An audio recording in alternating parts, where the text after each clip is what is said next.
នេះជាវីដេអូបង្ហាញពីសកម្មភាពក្រុមជាងម៉ាស៊ីនត្រជាក់កំពុងតែដោះលាងម៉ាស៊ីនត្រជាក់របស់អតិថិជនដែលអត់សូវត្រជាក់ហើយលាងស្អាតហើយបញ្ចូលហ្គាសដាក់ឲ្យដំណើរការដោយប្រកដីដើមវិញហើយក្រុមនេះមានទូនាទីដំឡើងជួសជុលលាងសម្អាតម៉ាស៊ីនត្រជាក់ដល់ផ្ទះអតិថិជនហើយក្រុមការងាររបស់ខ្ញុំធ្វើការជាក្រុមគឺក្រុមដើរទៅឡើងជួសជុលលាងសម្អាតដល់ផ្ទះអតិថិជនមួយក្រុមហើយនឹងមួយក្រុមទៀតគាត់ជួសជុលខាងបតនិង EC នៅកន្លែងរោងជាងនៅក្នុងករណីណាដែលសម្ភារៈប្រើប្រាស់ប្រចាំថ្ងៃរបស់បងប្អូនដូចជាម៉ាស៊ីនត្រជាក់ទូទឹកកកម៉ាស៊ីនបោកគក់បំពង់ទឹកត្រជាក់ទឹកក្តៅ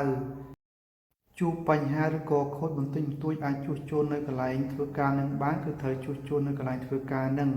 តែក្នុងករណីធ្ងន់ធ្ងរមិនអាចជួសជុលនៅកន្លែងធ្វើការនឹងបានគឺត្រូវដោះសម្ភារៈបងប្អូនទៅរោងជាងធំព្រោះនៅទីនោះមានសម្ភារៈនិងគ្រឿងបន្លាស់ច្រើនសម្រាប់ដោះដូរហើយពិសេសមានមេជាងសម្រាប់ជួយធ្វើយ៉ាងណាឲ្យការជួសជុលសម្ភារៈរបស់បងប្អូននឹងឲ្យលឿនទាន់ចិត្តឆាប់បានទៅឡើងឲ្យអតិថិជនប្រើប្រាស់វិញ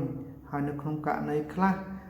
សម្ភារៈដែលជួបបញ្ហាដូចខ្ញុំរៀបរាប់ខាងដើមហ្នឹងអត់មានគ្រឿងបន្លាស់ដោះដូរទេដល់អញ្ចឹងធ្វើឲ្យការជួសជុលនឹងមានការយឺតយ៉ាវហើយទៅរងចាំម៉ាស៊ីនដែលមានម៉ាកដូចគ្នាប្រភេទដូចគ្នាខូចកន្លែងផ្សេង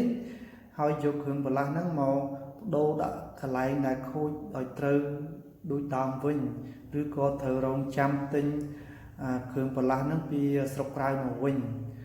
ហើយបើសិនបងប្អូនណាមានចំណាប់អារម្មណ៍ដែលជួបបញ្ហាដូចខ្ញុំរៀបរាប់ខាងដើមអាចតាក់ទងតាមលេខទូរស័ព្ទខ្ញុំគឺ098 688 001លេខហ្នឹងអាចតាក់ទងតាម Telegram បានឬក៏តាក់ទងលេខដែលខ្ញុំបានសរសេរខាងលើអញ្ចឹងបើសិនមានបញ្ហាណាឆ្គងសូមអភ័យទោសផងជួបគ្នាវីដេអូឃ្លីបលើក្រោយទៀតបាយបាយ